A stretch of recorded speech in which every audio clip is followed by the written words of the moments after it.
Hello guys, it's me again, Toby from Warhorse Studios.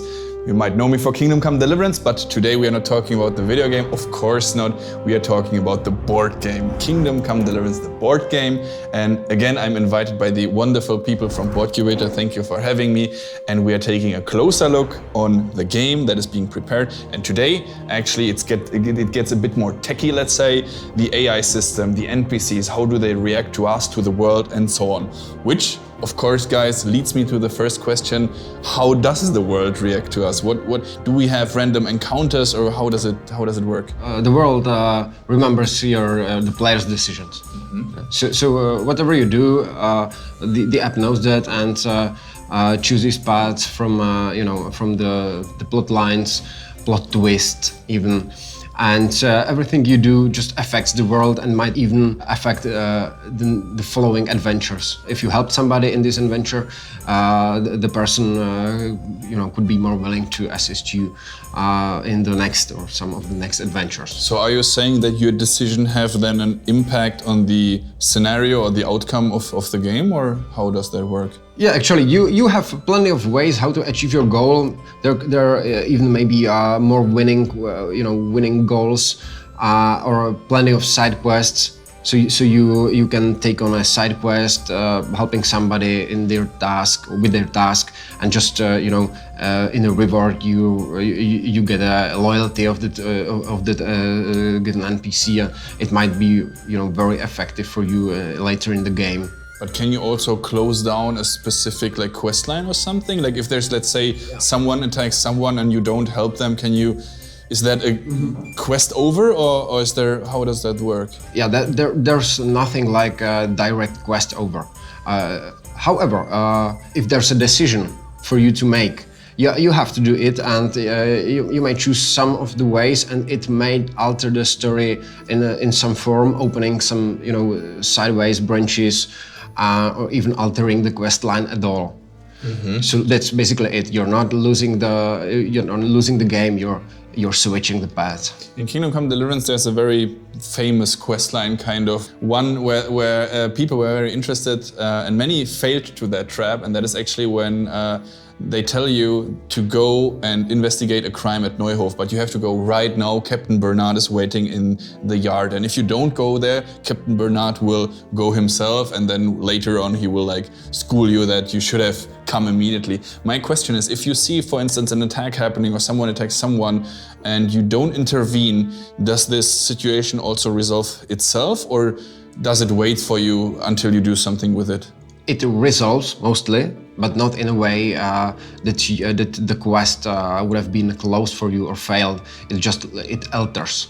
The another branch opens instead of the previous one, and it's up to you to react on what's happening then. I love what you're saying there. So that's really like an RPG, really. You go in there, you do your decisions, you role play that board game. That is very interesting. So now we have a situation going on here. Obviously, I see colors, I see tokens. There's yellow, orange, and red. And this is my figurine. What happens now if I want to enter that tile here, for instance? Those guys look very angry. What's happening now? I'm entering that tile. What's next? Actually, this is a common situation in a game in a game session.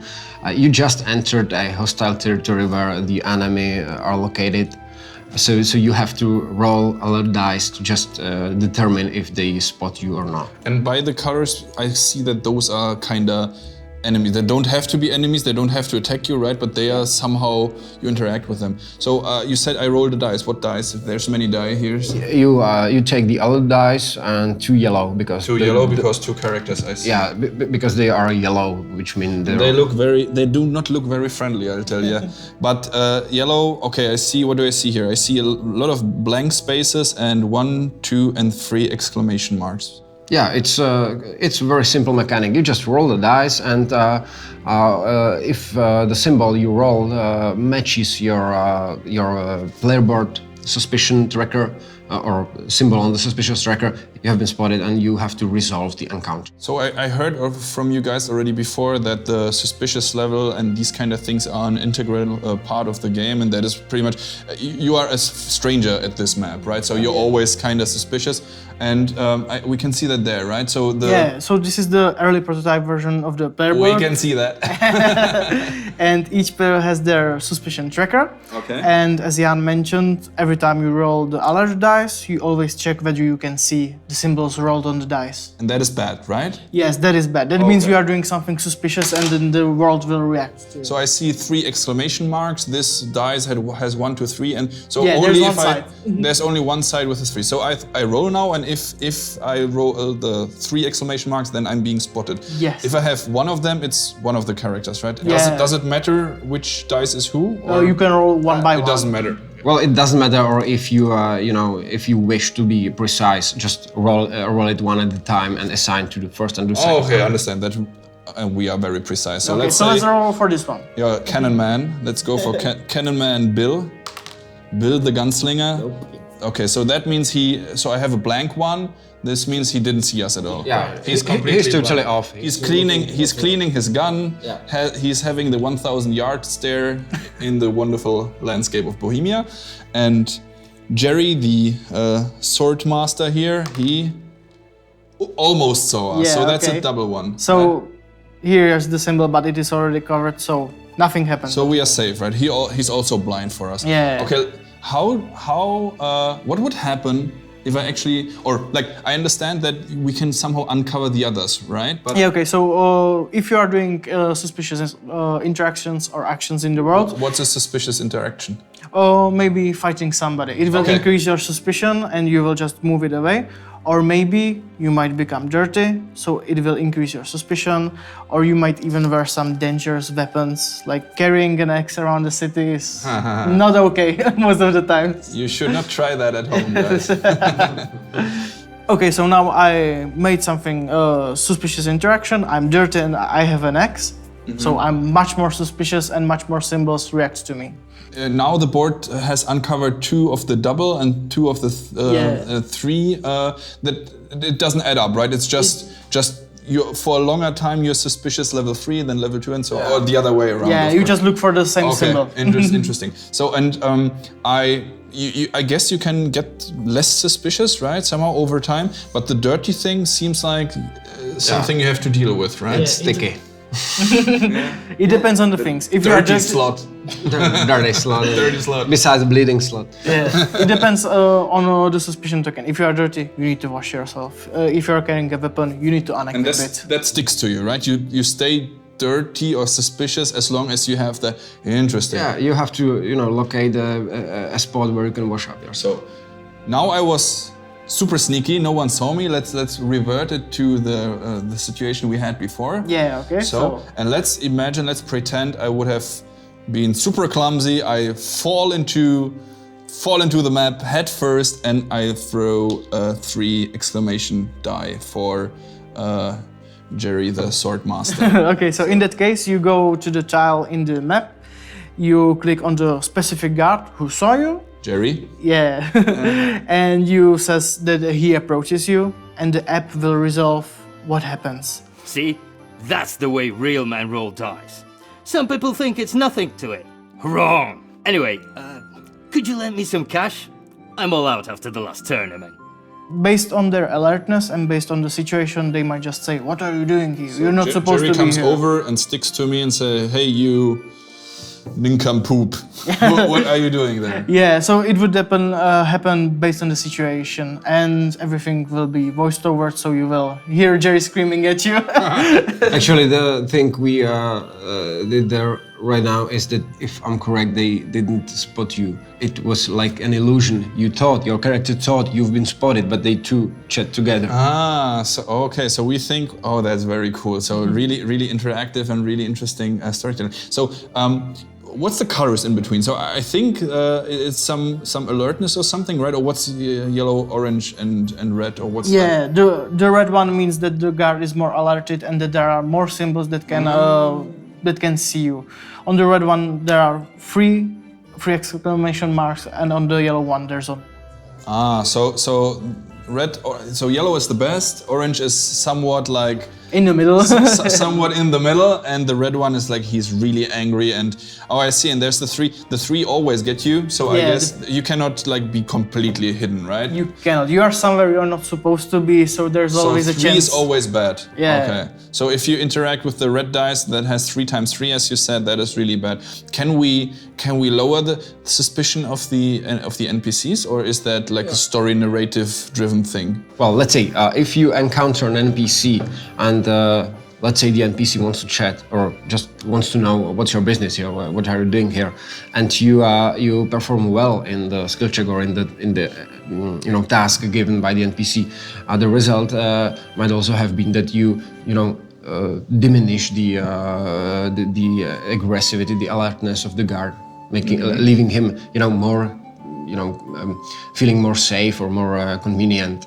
So yeah, that's also the way. So, and now let's face it again, we are playing an RPG with tons of decisions, and the board game, they were now approaching us, but can we actively approach them? Can we try to fight them just because we want to, or? Yeah. If the guards did not see you, let's say that they rolled blank, you might decide yourself that you want to attack them. Jerry or attack someone. Yeah. Oh, that is interesting. And can we also do that together in cooperation, like with my friends?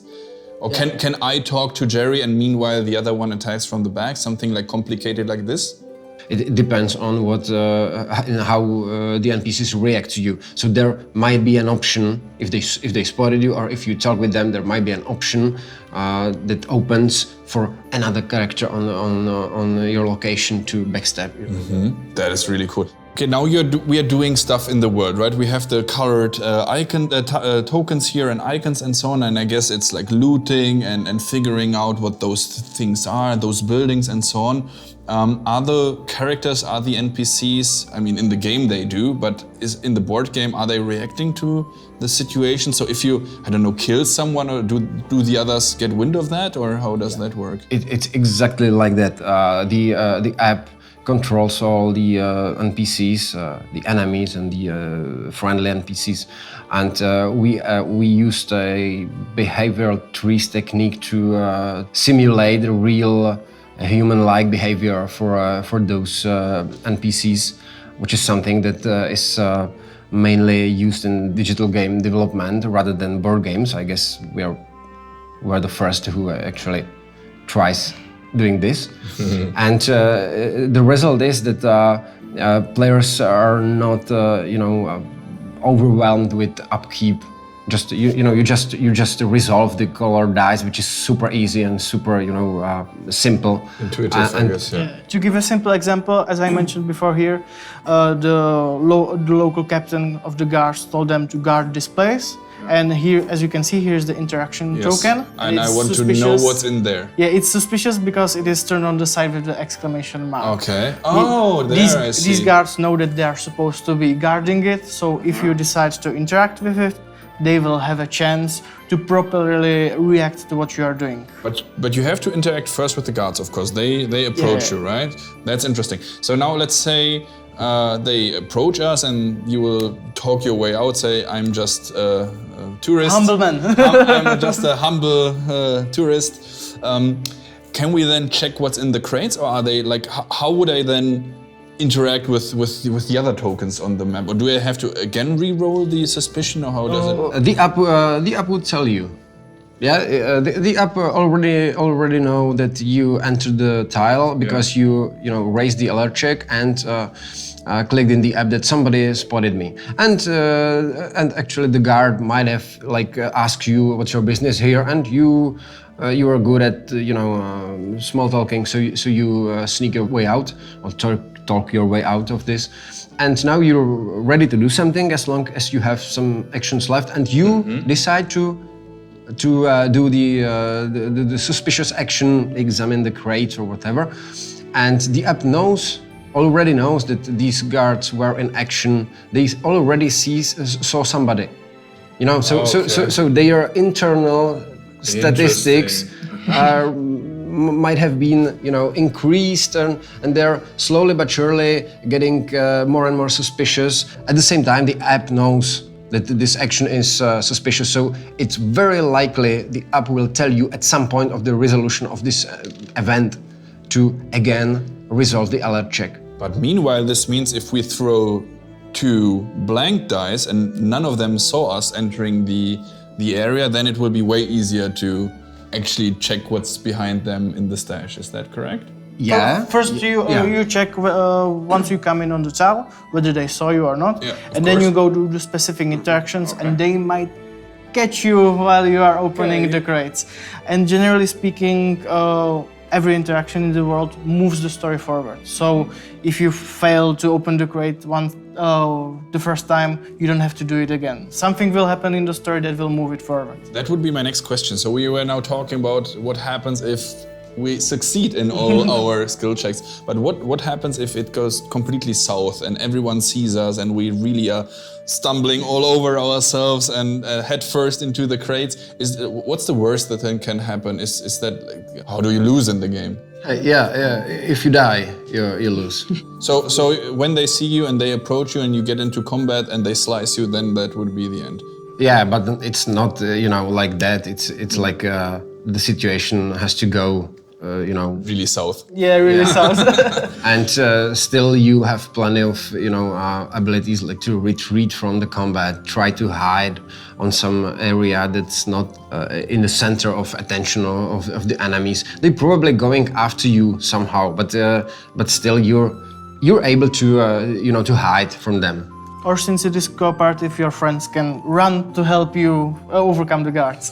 Very good thing. That would be my next question. So while you have 3 action points, right? How many do the NPCs also have kind of action points? Or since they are now suspicious towards you, let's say, with both of them saw you, both of them somehow interacted with you, can you sneak then?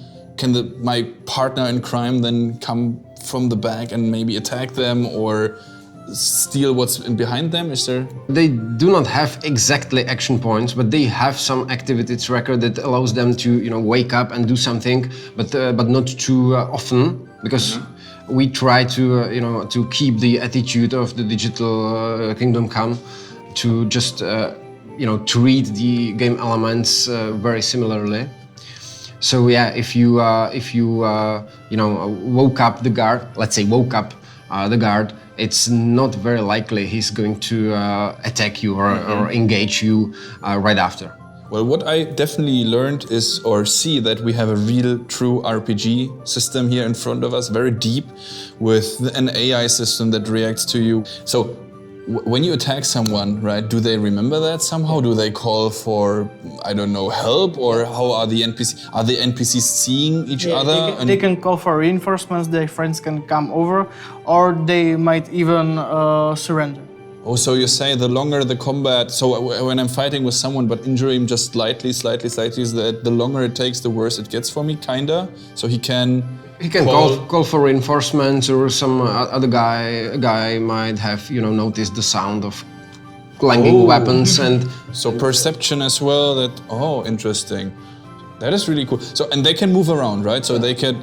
Yeah. So as Jan mentioned, you might escape from the combat, go here, and the guards can remember that somebody escaped from my combat, and they will try to run after you. So if they're suspicious towards me, they're not suspicious towards my friends, right? Or not the same way. Everyone has their own suspicion everyone tracker. is suspicious in their own way. Everyone is suspicious in their own way. But to be honest, or to be fair, the app doesn't know about who's who among players. So if you made the guard angry, he's violent and try to find the first target he could slash, and he's going after that target. Full rampage. Yeah.